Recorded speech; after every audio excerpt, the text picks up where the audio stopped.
শীতকালে সবথেকে কষ্টদায়ক কাজ হলো সকালবেলা ঘুম থেকে ওঠা, আরেকটা হলো স্নান করা। তা বলে যে কনকনে শীত পড়লে স্নান করি না এমনটা কিন্তু নয়, গরম জল দিয়ে হলেও স্নান করি। সকাল সকাল শীতকালে যদি স্নানটা করে নেওয়া যায় তাহলে দেখবে অনেক কাজ এগিয়ে যায়। তো আমি স্নানটা কিন্তু সকালবেলা সেরে নিয়েছি। তারপরে ওই যেটা আমি করি আর কি, একটু টোনার ময়শ্চারাইজার সেগুলো লাগিয়ে চুলটা একটু বেঁধে নিয়ে এখন যাব আমি কোথায় বলো তো, ঠাকুর ঘরে। ঠাকুর ঘরের কাজটা তো আগে সেরে আসতে হবে, না হলে মাথায় একটা বিরাট বড় চাপ থাকে যে কখন স্নান করব, কখন সব কাজ সেরে ঠাকুর ঘরে যাব।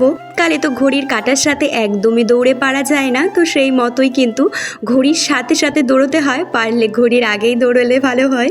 আমি চলে এসেছি ঠাকুর ঘরে, আর একটা বোন আমাকে বলেছে শিব ঠাকুরকে তুলসী পাতা দিতে নেই। আমি সত্যি কোনোদিনও শিব ঠাকুরকে তুলসী পাতা দিই না, কিছু দিতাম না তবুও ঠিক আছে, কিন্তু একটা ভিডিও দেখে শিখেছি শিব ঠাকুরকে খাবারে বেলপাতা দিতে হয়। তো সেই মতোই কিন্তু আমি ঠাকুরকে এখন প্রসাদে বেলপাতায় নিবেদন করি।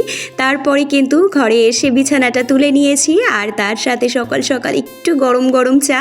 শীতকালে তো চাটা বেশ ভালো লাগে জানো, একটু আদা দিয়ে কড়া করে, আমার তো ভীষণই ভালো লাগে। এখন বাপের বাড়িতে গেলে মা জানো তো আমাকে দুধ চা স্বাদে, আমি যখনই বারণ করি মা বলে তুই কি করে যে সারলি দুধ চা খাওয়াটা, আমি যদি একটু